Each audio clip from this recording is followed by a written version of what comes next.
How to use Freeform on iPhone. To get started, first of all go ahead and open up the Freeform application on your phone. Once you're here, go to the All Boards page where you can view all your boards. Go to the bottom right corner and tap on the New Board icon.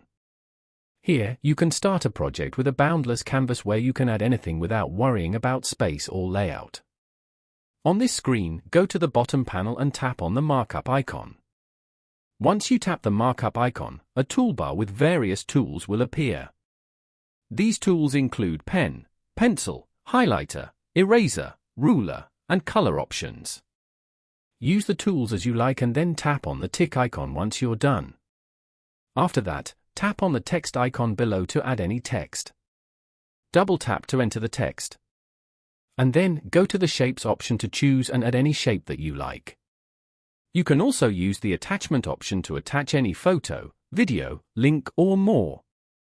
Following these steps, you can easily use Freeform on iPhone.